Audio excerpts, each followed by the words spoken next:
Ipinapadala sa iyo ng Diyos ang isang napaka-interesanteng babala para ngayong gabi. Sa loob ng mas mababa sa isang oras, may mangyayaring kamangha-mangha at mahirap ipaliwanag sa iyo. Magkakaroon ng mga palatandaan, kaya't mag-ingat ng mabuti at huwag palampasin ang kahit isang sandali. Magsasalita ang Diyos sa iyo sa video na ito, at nais niyang panoorin mo ito. Huwag mong balewalain ang inihanda ng Diyos para sa iyo, dahil ito ay isang bagay na kamangha-mangha na nais niyang ibigay sa iyo bilang regalo, isang bagay na talagang kailangan mo ngayon. Kaya't makinig hanggang sa dulo ng may matinding atensyon. Napakahalaga nito. Mangyayari ito ngayon, sa loob ng mas mababa sa isang oras. Mangyaring huwag sabihin kahit kanino, panatilihing lihim ito hanggang sa maging handa ang lahat. Dahil alam natin na doon lang natin tunay na makikita kung paano gumagalaw ang Diyos sa ating mga buhay. Mahalaga na kapag narinig mo ang isang salita na sa tingin mo ay para sa iyo, agad kang tumugon. Ang biyaya ay ngayon bahagi na ng inyong mga buhay, mahal kong kapatid. Masaya ako para sa inyo at sabik na ibahagi ang isang makapangyarihang bagay sa inyo ngayon. Mangyaring umupo dahil tayo ay magpapakabog sa isang paksa na yayanig sa iyong mga mental na pundasyon. Handa ka na ba? Kaibigan? Dahil isang malaking pagbabago ang paparating. Ang iyong puso ay nagiging mas at mas nasasabik. Alam mo na ang Diyos ay malapit nang gumawa ng isang malaking bagay sa iyong buhay. Kapatid, narito ako upang sabihin sa iyo na ito ay hindi mawawala dahil ang Diyos ay naghahanda ng isang bagay na kahanga-hanga para sa iyo. Isang bagay na magbabago ng iyong buhay sa mga paraang hindi mo inaasahan. Isipin mo ang mga gabi na pinapanatili kang gising ng pag-alala at ginawa kang mag-isa. Ang mga panahon na ang mga problema ay tila imposibleng malutas. Bawat isa sa mga panahong iyon ay isang pagsubok, isang pagkakataon upang patibayin ang iyong pananampalataya at ihanda ang iyong puso para sa regalong darating. Nakikita ng Diyos ang bawat luha na iyong ibinuhos, alam niya ang mga salita ng bawat dasal na iyong sinasabi sa katahimikan ng iyong silid, at alam niya kung ano ang iyong kailangan. Maaring nagtatanong ka kung bakit ikaw, bakit mahirap ang iyong buhay. Kung ito ay tila mahirap, hayaan mong sabihin ko sa iyo ito. Ang malalaking laban ay ibinibigay sa mga dakilang mandirigma. Hinuhubog ka ng Diyos at inihahanda ka para sa isang bagay na pambihira. Pinapabuti niya ang iyong karakter at pananampalataya. Hinahayaang matanggap mo ang isang pagpapala na mas malaki kaysa sa iyong inaasahan. Ang mga presyon ng pang-araw-araw na buhay, tulad ng pagbabayad ng mga bayarin at pagharap sa mga isyu sa kalusugan, ay maaring magpadilim sa mga relasyon na kailangan nating ayusin. Alamin na ang Diyos ay may kontrol at nais kong tandaan mo na hindi ka niya iniwan sa buong paglalakbay na ito. Kasama mo siya, ginagabayan ka, pinapanatili kang ligtas, at pinaplano ang isang magandang kinabukasan para sa iyo. Ako ay isang nagwagi, at kung sasabihin ko sa iyo na ang Diyos ay may magandang plano para sa iyong buhay, isang plano na kasama ang kaligayahan, kapayapaan, at kasaganaan, isang plano na ginagawa araw-araw, kahit na hindi mo ito nakikita. Ang planong ito ay iyong matututuhan sa video na ito, at kung paano mo ito makukuha, upang matulungan ka, lumikha kami ng kasangkapan na tinatawag na Sea of Gifts from Heaven, na maaring magdala ng kasaganaan at tagumpay sa bawat gumagamit nito. Basahin ito. Ang kasangkapan na ito ay nakatulong na sa libu-libong tao at maaari pang magawa, ibinabalik sa tamang daan ang iyong kita.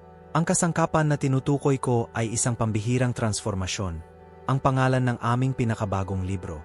Kung narito ka ngayon, nakikinig dito, nangangahulugan ito na oras na upang kumilos at tamasahin ang isang masayang kinabukasan ngayon. Kapatid, mag-ingat, oras na upang sirain ang mga kadena na nagpapanatili sa iyo sa pag-alala sa lahat ng oras. Alam ko na ang pag-alala at takot ay sumasakop kapag nagsimula ng magpatong-patong ang mga bayarin, lalo na pagdating sa pera. Bigla ang mga pangyayari ang nagaganap at, sa oras na sa tingin natin ay wala na tayong sapat, ngunit ngayon nais kong sabihin sa iyo na ang Diyos ay mas malaki kaysa sa anumang utang, mas malaki kaysa sa anumang pag-alala tungkol sa pera. Naisip mo na ba na ang Diyos ang may-ari ng lahat ng ginto at lahat ng pilak sa mundo? Ginawa niya ang lahat at pinapanatili ang lahat na tumatakbo.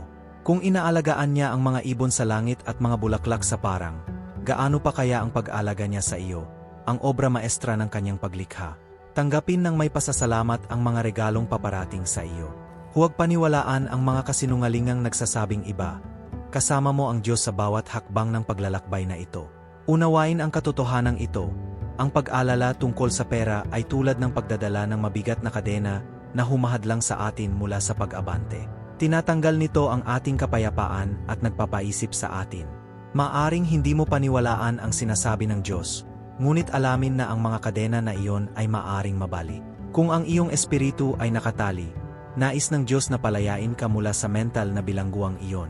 Ang pag-alala tungkol sa pera ay humahadlang sa iyo, at nais niya na mabuhay ka ng may kalayaan.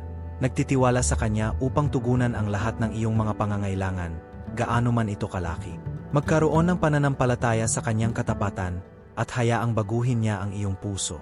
Ang biyaya ay ngayon ang oras upang tanggapin ang kalayaan na binalak ng Diyos para sa iyo. Ang pag-alam na ang makapangyarihang Diyos ay kumikilos ay dapat magbigay sa iyo ng kapayapaan at aliw. Pinahahalagahan ko ang iyong tulong.